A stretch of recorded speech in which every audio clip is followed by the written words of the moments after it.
Hello everyone, my name is Ravi. और आज मैं एक ऐसा इशू लेके आया हूँ जो इंडियन लॉ में क्राइम नहीं माना गया है, लेकिन जो इंटरनेशनल कम्युनिटी की 100 कंट्रीज़ हैं इसको क्राइम मानती हैं। इसलिए इंडियन लॉ का बहुत बार क्रिटिसिज्म भी होता है और इससे रिलेटेड कई सारे आर्टिकल्स छपते रहते हैं। ठीक है, तो इस इशू का नाम है मैरिटल रेप। तो सबसे पहले हम देख लेते हैं कि आज हम क्या डिस्कस करने वाले हैं। तो कई सारे आर्टिकल्स इससे रिलेटेड आते रहे हैं और आते भी रहेंगे, क्योंकि इंडियन लॉ में इसको क्राइम नहीं माना गया है। जहाँ पे कुछ लोग इसको क्राइम मानते हैं तो कुछ कहते हैं कि ये क्राइम नहीं है। ठीक है, तो सबसे पहले आज हम देखेंगे कि मैरिटल रेप की डेफिनेशन क्या है, उसकी प्रॉपर डेफिनेशन क्या होती है, और कई सारे स्टैटिस्टिक्स भी हम देखेंगे जो गवर्नमेंट की एजेंसीज ने पब्लिश किए हैं इंडियन वुमेन से रिलेटेड। तो आप इन स्टैटिस्टिक्स को अपने आंसर राइटिंग में किसी भी एग्जाम के यूज़ कर सकते हैं, या फिर इन डेटा से रिलेटेड कई सारे क्वेश्चंस भी कई सारे एग्जाम्स में बन सकते हैं। ठीक है, उसके बाद हम देखेंगे कि जो कई सारी कमिटीज़ बनी हैं वर्ल्ड लेवल पे या फिर इंडियन लेवल पे, जो कई सारी कमिटीज़ बनी है रेप से रिलेटेड, तो उनका क्या स्टैंड है मैरिटल रेप पे, तो वो हम देखेंगे। और उसके बाद हम देखेंगे कि जो इंडियन लॉ है वो कैसे डील करता है मैरिटल रेप से।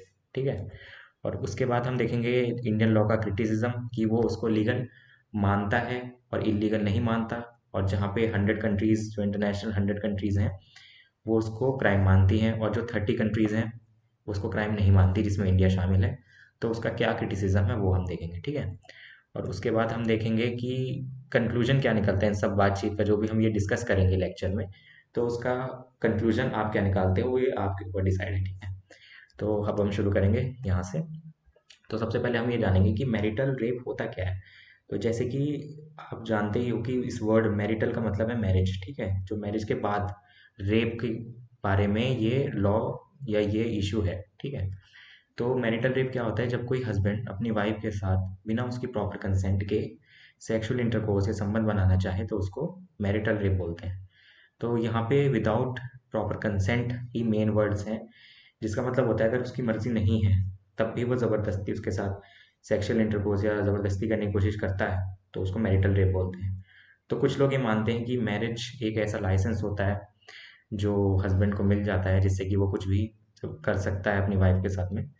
तो ऐसा कुछ नहीं है, लेकिन इंडियन लॉ में इसको लीगल माना गया है। ठीक है, तो अब हम ये देखते हैं कि स्टैटिस्टिक्स क्या बोलते हैं। ठीक है, जो लोग इसको क्रिटिसाइज करते हैं इस लॉ को, वो ऐसा क्यों करते हैं, और ये जो स्टैटिस्टिक्स जो निकले हैं इंडियन वुमेन के लिए से रिलेटेड, तो वो किसने निकाले हैं। ये जो एजेंसीज होती हैं जैसे नेशनल क्राइम रिकॉर्ड्स ब्यूरो, ये गवर्नमेंट की एजेंसी होती हैं। तो ये क्या करती हैं कि क्राइम के डेटा को कलेक्ट करती हैं और उसका एनालाइज करती हैं कि भाई क्राइम जो हुआ है तो वो किसके खिलाफ हो रहा है और कितना बढ़ रहा है, और ये कैसे इसका ट्रेंड चल रहा है। तो वो सब ये नेशनल क्राइम रिकॉर्ड्स ब्यूरो जो गवर्नमेंट की एजेंसी है वो अपने आप कलेक्ट करती है और पब्लिश करती है रिपोर्ट में। ठीक है, तो डोमेस्टिक वायलेंस से रिलेटेड एक स्टैटिस्टिक्स है कि 70% जो भारत की महिलाएं हैं वो विक्टिम्स हैं घरेलू उत्पीड़न के, डोमेस्टिक वायलेंस के।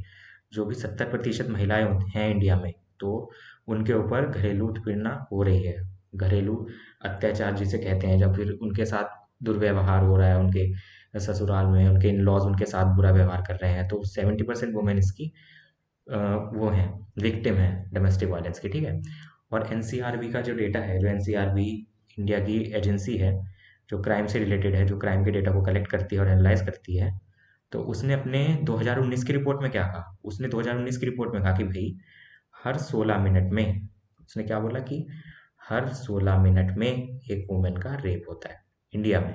उसने ये बोला है, किसने बोला, नेशनल क्राइम रिकॉर्ड ब्यूरो ने बोला। और उसने ये भी बोला कि हर 4 मिनट में वो क्रूरल्टी अपनी हैंड्स को क्रूरल्टी फेस करती है अपने इन लॉज से, मतलब जो भी उसके ससुराल वाले हैं, उसके सास ससुर हैं, तो उस पर अत्याचार करते हैं। कितने कितने हर 4 मिनट में एक के ऊपर होता है। ठीक है, तो ये स्टैटिस्टिक्स किसने दिए हैं, ये दिए हैं नेशनल क्राइम रिकॉर्ड्स ब्यूरो ने। ठीक है, तो एक सर्वे निकला है जिसको बोलते हैं नेशनल फैमिली हेल्थ सर्वे। तो ये भी गवर्नमेंट कंडक्ट कराती है। ये एक डोर टू डोर सर्वे होता है जिसमें जाके पूछा जाता है कि भाई आपकी फैमिली हेल्थ कैसी है, फर्टिलिटी रेट क्या है, ये सब डेटा वो कलेक्ट करते हैं। ठीक है, तो नेशनल फैमिली हेल्थ सर्वे का जो डेटा है 15-16 का, 2015 और 16 का, तो उसमें ये बोला गया है कि 99%, 99.1% जो सेक्सुअल वायलेंस है वो रिपोर्ट ही नहीं होता। इसका क्या मतलब है कि 99% जो केसेस होते हैं वो फॉर्मली आते ही नहीं है, उनके बारे में कंप्लेन ही नहीं होती, किसी को पता ही नहीं होता। तो वो महिलाएं सहती रहती हैं। ये टेंडेंसी आपने देखी होगी इंडियन वुमेन्स की है कि वो सहना थोड़ा अच्छा मानती हैं कंप्लेन से, वो ज़्यादा इन झंझटों में पड़ना नहीं चाहती कि समाज के डर से, इसलिए वो 99% जो केसेस हैं सेक्सुअल वायलेंस के वो अनरिपोर्टेड ही चले जाते हैं। और ये एक मैरिटल वायलेंस का एक और स्टैटिस्टिक्स है जो ये इंडियन गवर्नमेंट की एजेंसी निकालती है कि जो एक औरत है उसका हस्बैंड, उसका पति उसके ऊपर अत्याचार करे, उसकी 17 गुना प्रोबेबिलिटी है। 17 गुना मतलब 17 गुना ज़्यादा प्रोबेबिलिटी है कि उसका खुद का पति उसके साथ अत्याचार करे।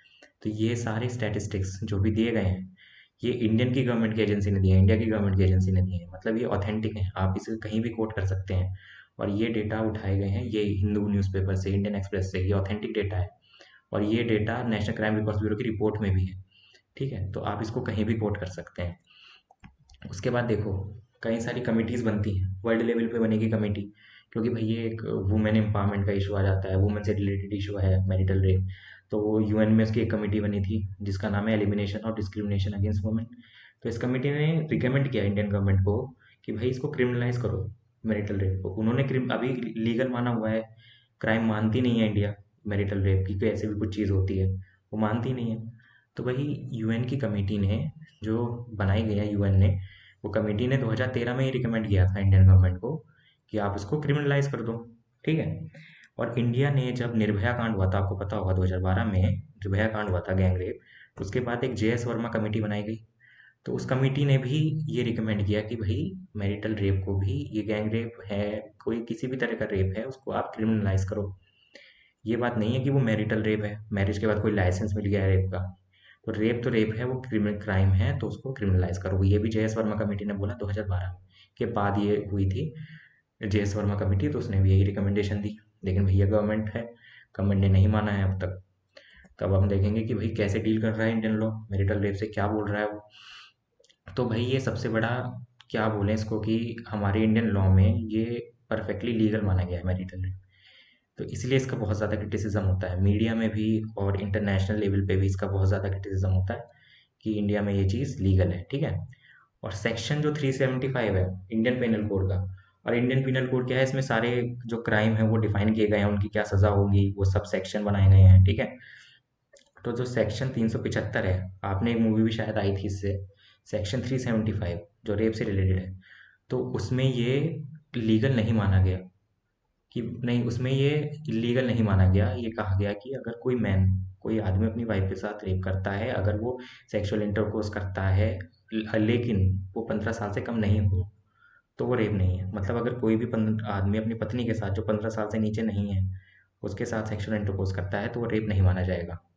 ये सेक्शन 375 में बोला, इंडियन पिनल कोड के सेक्शन 375 में ये लिखा हुआ है। तो मतलब अगर कोई भी 15 साल से ऊपर है, किसी भी कोई भी पत्नी 15 साल से ऊपर है, तो पति उसके साथ सेक्सुअल इंटरकोर्स कर सकता है बिना उसकी कंसेंट के, और वो रेप नहीं माना जाएगा। ये सेक्शन 375 में लिखा है।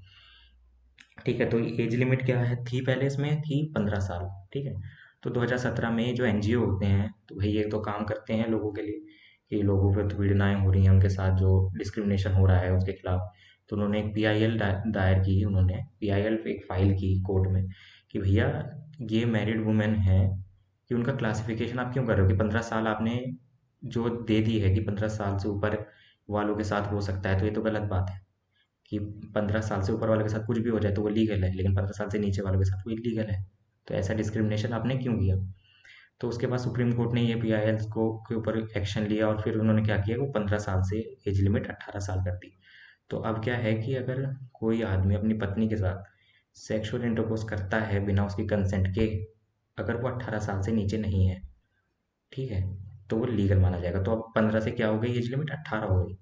तो अब जब 18 साल से ऊपर वाली महिलाओं के साथ अगर बिना उनकी कंसेंट के, बिना उनकी परमिशन के, बिना उनकी सहमति के सेक्सुअल इंटरकोर्स से संबंध बनाया जाएगा तो वो लीगल होगा।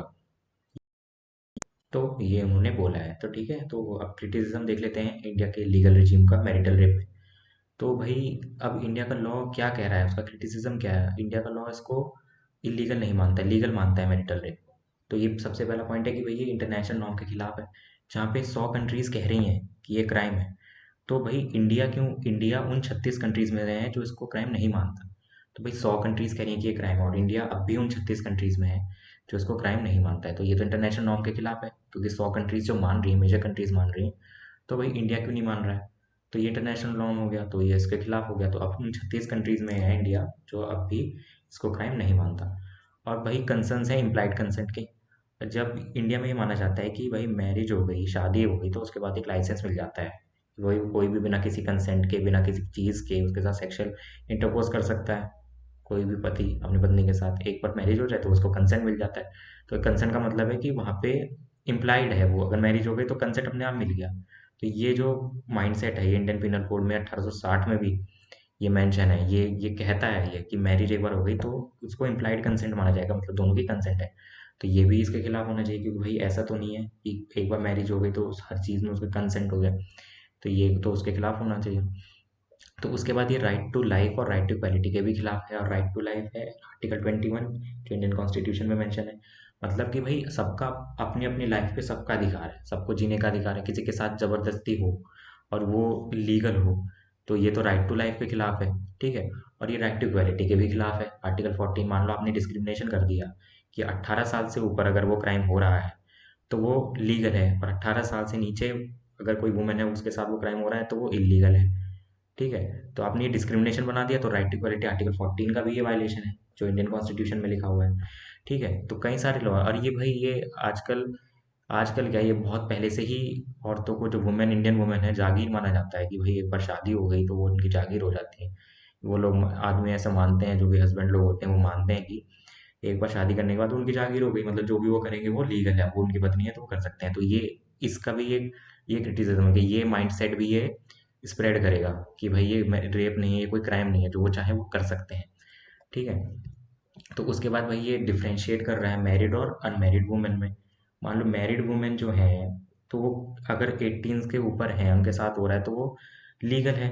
अब अनमैरिड जो वुमेन है, चाहे वो किसी भी एज ग्रुप की हो, तो वो इलीगल है। और मैरिड वुमेन के साथ 18 साल के ऊपर वो लीगल है मैरिटल रेप। तो ये डिफरेंशिएट कर रहा है मैरिड और अनमैरिड वुमेन में भी। तो और मैरिटल रेप भाई बहुत ज़्यादा डेंजरस होता है वुमेन की लाइफ के लिए, क्योंकि एक बार वुमेन का रेप हो जाता है, मान लो उसके हस्बैंड ने उसके साथ रेप कर, ज़बरदस्ती कर दी, तो वो उसके साथ ही रहेगी, अपने रेपिस्ट के साथ रहती है, तो वो उससे ज़्यादा मेंटल हरासमेंट और मेंटल डिप्रेशन का उसके ऊपर बहुत ज़्यादा प्रेशर आ जाता है, और ये काफ़ी डेंजरस होता है वुमेन की लाइफ के लिए। ठीक है। अब ये देखो कि हमें 73 ईयर्स हो गए आज़ाद हुए, 73 साल हमें हो गए हैं ब्रिटिश से आज़ाद हुए। और ब्रिटिशर्स ने 1991 में, 1991 में ही से क्राइम बना दिया था। और उनके कई सारे लॉ हम लेके घूम रहे हैं। इंडियन पिनल कोड भी ब्रिटिश के टाइम का ही लॉ है, या ब्रिटिश के टाइम में ही पास हुआ था इंडियन पिनल कोड। और उन्होंने 1991 में ही चेंज कर दिया, उसको क्राइम बना दिया, लेकिन हम अब भी उन्हीं पुराने लॉज पे ही टिके हुए हैं। ठीक है। तो ये भी है, अब हमें कुछ चेंज भी करना चाहिए, क्योंकि हमारा जो कॉन्स्टिट्यूशन है वो लिविंग डॉक्यूमेंट कहलाता है, ऑर्गेनिक डॉक्यूमेंट है, वो टाइम के हिसाब से चेंज होता है। तो इसको भी हमें टाइम के हिसाब से चेंज कर देना चाहिए। अब यूएन कन्वेंशन है जो जो बनाई गई थी, आपको पता है कि यूनाइटेड नेशन में कमेटी बनाई गई थी, हमने डिस्कस किया था। और यहाँ पे एक कन्वेंशन भी है जो कहती है कि declaration on the elimination of violence against women, कि जो महिलाएं हैं उनके खिलाफ जो वायलेंस हो रहा है उसको हमें हटाना है, जड़ से मिटाना है। तो ठीक है। तो ये भी कन्वेंशन यूनाइटेड नेशन है, यूनाइटेड नेशन में भी 191 मेंबर्स हैं। ठीक है। और वहाँ पे सारी कंट्रीज़ हैं, उनका पैनल है। तो वहाँ पे जो भी कन्वेंशन होती है उसको सबको फॉलो करना पड़ता है। तो इंडिया की जो 375 की एक्सेप्शन है, 375 की एक्सेप्शन कौन सी, कि 18 साल से अगर महिला, अगर पत्नी 18 साल से बड़ी होगी तो अगर उसके साथ उस बिना उसके कंसेंट के सेक्सुअल इंटरकोर्स करा जाएगा तो वो लीगल होगा। ये 375 में लिखा है, सेक्शन 375 के एक्सेप्शन में लिखा है। और सेक्शन 375 डील करता है रेप से।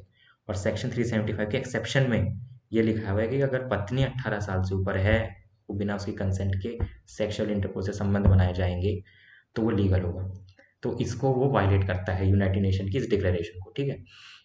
और कई सारे वो मतलब डिफरेंशिएट करता है, वुमेन में ही डिफरेंशिएशन हो रहा है।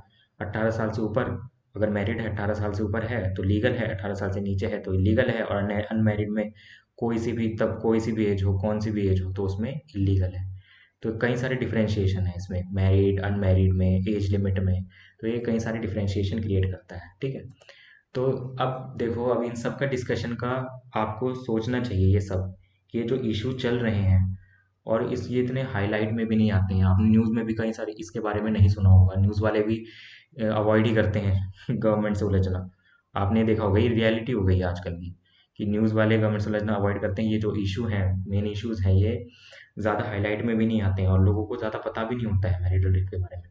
तो अब ये है कि अब हमें ऐसा करना चाहिए कि जो सेक्शन 375 के एक्सेप्शन है, जहाँ पे वो 18 साल की लिमिट है, उसको हटा देना चाहिए।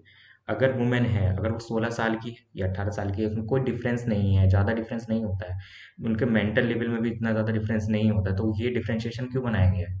इस डिफरेंशिएशन को ही हटाना चाहिए और इसको इलीगल बना देना चाहिए। क्योंकि जो रेप होता है वो तो रेप ही होता है, बिना कंसेंट के वो रेप हुआ, और चाहे वो मैरिज में हो, चाहे वो अनमैरिड हो वुमेन, तो उसको क्राइम ही होना चाहिए। ठीक है, और जब अगर ये क्राइम बन गया, अगर ये लॉ पास कर दिया गया कि मैरिटल रेप क्राइम है, तो जो जो वुमेन के खिलाफ जो भी वायलेंट एक्टिविटीज़ होती हैं, जो उसके ससुराल में इन लॉज जो उसके खिलाफ करते हैं, जो भी वायलेंट एक्टिविटीज़ होती हैं, अब्यूसिव होते हैं, जो भी मार पिटाई करते हैं, ये सब तो एक लॉ बन जाएगा, तो उनके एक सेफगार्ड मिल जाएगा, तो वुमेन भी और ज़्यादा सेफ महसूस करेंगी और खुद ज़्यादा एम्पावर्ड महसूस करेंगी। तो इसलिए इस लॉ को भी हटना चाहिए। तो यही है नीड ऑफ द आवर। ये नीड ऑफ द आवर है कि 375 के एक्सेप्शन में, और आपसे अब कोई भी पूछेगा तो आपको स्टैट्स याद होंगे। मैं एक बार और रिवीजन करा दूं कि 70% वुमेन हैं जिनके खिलाफ डोमेस्टिक वायलेंस होता है। हर 16 मिनट में एक वुमेन का रेप होता है। हर 4 मिनट में एक वुमेन के खिलाफ घरेलू उत्पीड़न होता है, डोमेस्टिक वायलेंस होता है। और खुद का जो कोई पत्नी है, अगर उसी का ही पति उसके ऊपर अत्याचार करे या फिर वायलेंस एक्टिविटी करता है, तो उसकी प्रोबेबिलिटी 17 टाइम्स ज़्यादा होती है। ठीक है। और सेक्शन 375 रेप से रिलेटेड है, वहाँ पे वो सब कुछ डिस्क्राइब करता है कि क्या पनिशमेंट होगी, लेकिन उसमें एक एक्सेप्शन है कि अगर मैरिड कोई लड़की है, 18 साल से ऊपर है, और बिना उसकी कंसेंट के उसके साथ सेक्सुअल इंटरकोर्स से संबंध बनाने की कोशिश की जाती है, तो वो लीगल है, वो इलीगल नहीं है। तो इसी लॉ को अब हमें चेंज करना चाहिए। और सबसे पहले कि हमें वुमेन को एम्पावर करने की हम बातें करते हैं, और कई सारे लॉज हैं हमारे जो पुरानी पीढ़ियों से चले आ रहे हैं, हम उसको चेंज नहीं करना चाहते हैं, तो ये थोड़ा कॉन्ट्रास्टिंग सा लगता है। तो आप खुद ही सोचिए और इस पे थोड़ा सा डिस्कशन करिए और इसको थोड़ा सा स्प्रेड भी करिए। तो इस चीज़ से अगर हम इसे डिस्कशन करेंगे, कोई चीज़ से हम दूर भागते हैं तो उसमें चेंज नहीं आ पाता। तो इसको डिस्कस करते हैं, फिर ही कुछ चेंज होगा। अगर आप डिस्कस करते हो, उसके ऊपर थिंकिंग करते हो और अपना माइंडसेट थोड़ा चेंज करते हो, तभी कुछ हो सकता है उससे रिलेटेड। तो बस आज के लिए इतना ही। So thank you very much. I hope you are doing